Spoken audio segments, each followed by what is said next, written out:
तो मूवी की शुरुआत में हम जोसेफ को देखते हैं। वो अपने नाना जी बेंजामिन की रिकॉर्डिंग को सुनते हुए उनकी स्टोरीज पर रिसर्च कर रहा था। रिकॉर्डिंग से हम जान वो किसी सीक्रेट ग्रुप यानी सर्कल ऑफ वाइस मैन से जुड़ा था। इनका काम था बुक ऑफ द डेड और डेटाबेस पर नज़र रखना, उनकी ताकत को समझना और उन्हें दुनिया में फैलने से रोकना। नेक्रोनोमिकन यानी बुक ऑफ द डेड कोई नॉर्मल किताब नहीं है, ये एक शैतानी किताब है जो डेटाबेस को इस दुनिया में लाने और उन्हें कंट्रोल करने की शक्ति रखती है।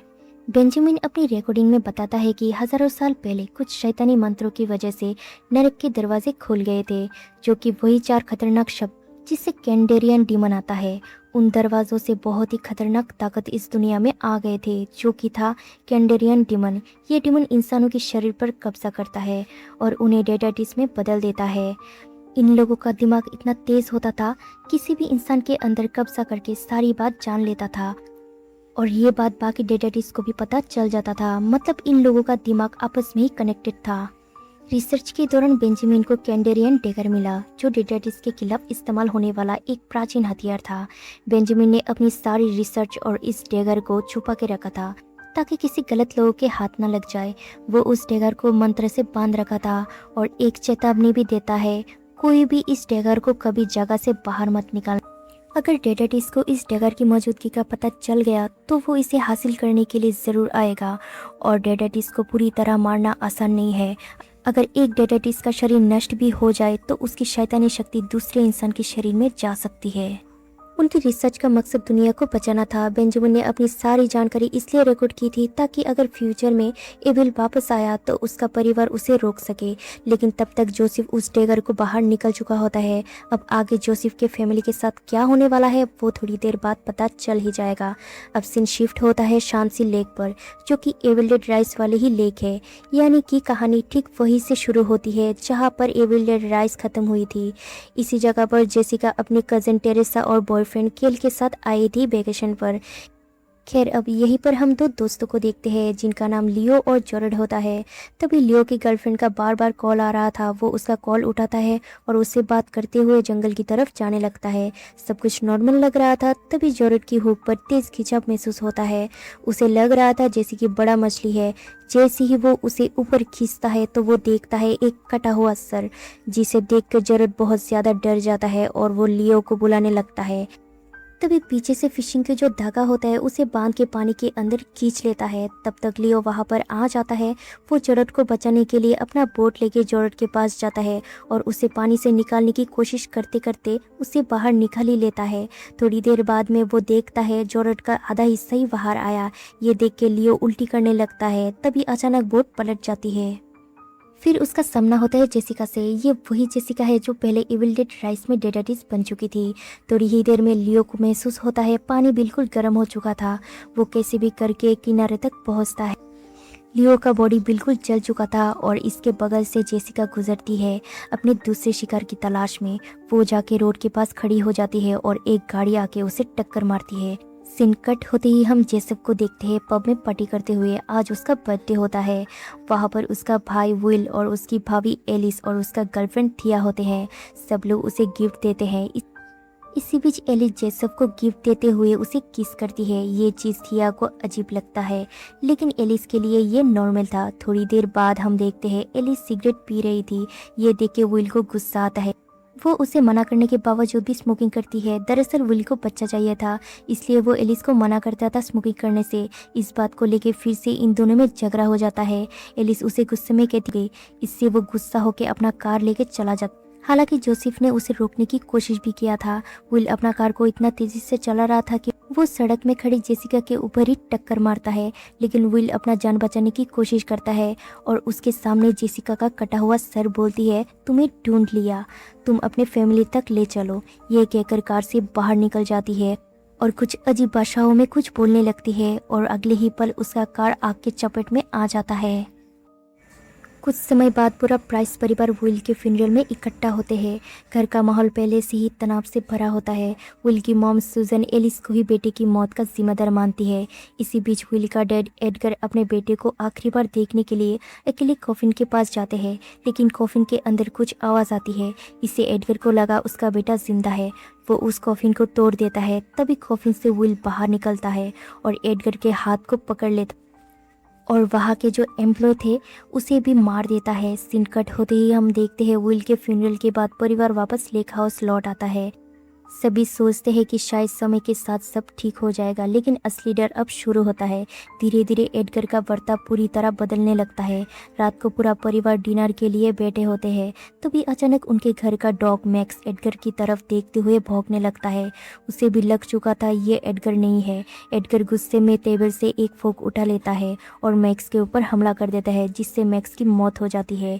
ये देख के घर के बाकी लोग भी हैरान हो जाते हैं। इसी बीच एडगर बेहोश हो जाता है। फिर जोसेफ और थिया एडगर को हॉस्पिटल ले जाने लगते हैं। रास्ते में एडगर अचानक थिया के ऊपर हमला कर देता है।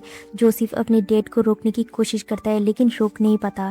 थिया जान बचाने के लिए दरवाज़ा खोलती है, लेकिन उसका उंगली दरवाजे पे फंस के कट जाता है। किसी तरह जोसेफ अपना जान बचा के बाहर निकल जाता। फिर वो देखता है एडगर हेडरेस्ट का रॉड निकाल कर थिया के सर के आर पार कर देता है। इधर दूसरी तरफ एलिस और सुजन मैक्स को दफना रहा था।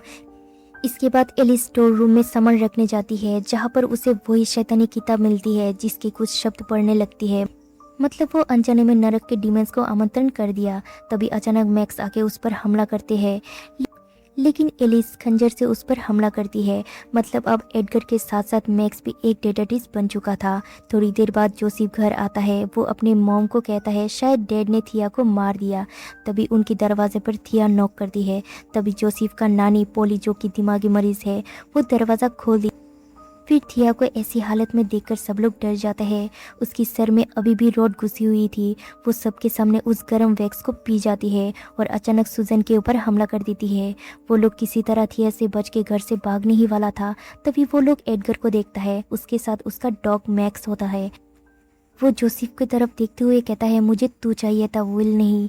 ये कह के गन से अपने आप को शूट करने लगता। उसका आधा सर उड़ चुका था, फिर भी वो जिंदा था। इसके बाद ये लोग फिर घर में वापस आ जाते हैं। कुछ देर बाद पोली देखती है, थिया दरवाज़ा खोलने को कहती है। पोली कहती है तुमने मुझसे जो पैसा चुराया था वो लौटाने आई हो। इससे वो हाँ में जवाब देती है, जिससे पोली दरवाज़ा खोल देती है और अगले ही पल हम देखते हैं पोली नीचे पड़ी हुई थी। थोड़ी देर बाद वहाँ बाकी लोग आते हैं। एलिस और जोसेफ देखता है थिया घर में फ्यूल डाल रही थी, घर में आग लगाने के लिए। जोसेफ पीछे से उस पर हमला करने ही वाला था। अचानक वो गायब हो जाती है। तभी एलिस देखती है थिया ऊपर चढ़ी और कहती है क्या सोचा था, इस घर के मर्द पे हक जताने दूंगी। मतलब पब में जो एलिस ने जोसेफ को किस किया था, जो थिया को बुरा लगा था, शायद इसलिए ही बोली होगी। मतलब ये बात इन डेटेटिव्स को भी पता थी। वो एलिस पे हमला कर देती है और जोसेफ की तरफ देखते हुए कहती है इसके पास कुछ है जो चाहिए। मतलब वो कैंडेरियन डैगर की बात कर रही है और एक एक करके सब पे हमला करती है। अब थिया जोसेफ को मारते हुए जोसेफ को डिशवॉश रैक में गिरा देती है और उसके ऊपर चढ़ के कहती है मैं ही तुम्हारी आखिरी और पहली गर्लफ्रेंड। तभी जोसेफ वो वाइन ओपनर से उसके गर्दन में घुसा देता है, जिससे थिया अपने गला अपने आप काटने लगती है। तभी उसने पोली की आवाज़ सुन के उसके पास आती है। उसका डुप्लीकेट दांत निकालकर अपना सलाइवा लगा लेती है और उसे वापस पहना देती है। फिर उसे मारने की कोशिश करती है। तभी एलिस उस पर हमला करती है। फिर जोसेफ हिम्मत जुटाकर डेडाटिस थिया के सर को कुचल देता है।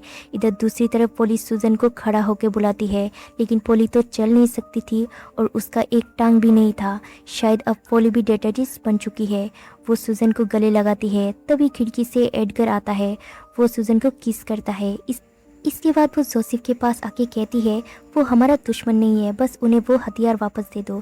तभी वहाँ पर एडगर आकर उन सब पर हमला करने लगता है और वो जोसेफ को मार देता है। अब सब पॉजेस्ड हो चुका था। पोली और सुजन एलिस को मारने की कोशिश करती है।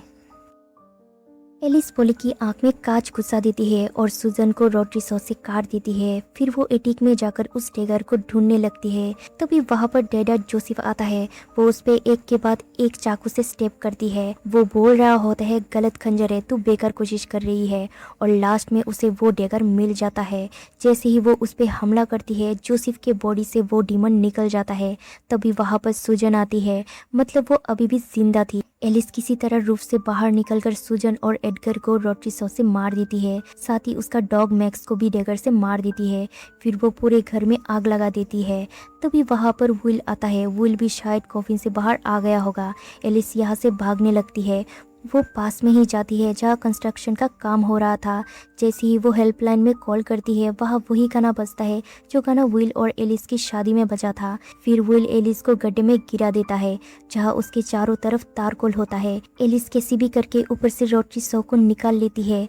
फिर वो विल को काट देती है। तभी उसके बगल में से वो डेगर पड़ा था, उससे वो विल पे स्टेप कर देती है और विल की सर कुचल देती है। कुछ देर बाद हम देखते हैं एलिस के पास रेस्क्यू टीम आ गई है। शायद आग को देखकर किसी ने इन्फॉर्म कर दिया होगा। फिर एलिस एक लेडी से सिगरेट मांग के पीने लगती है। सीन कट होते ही हम देखते हैं इधर पोली रेंगते हुए सड़क तक आ चुकी है।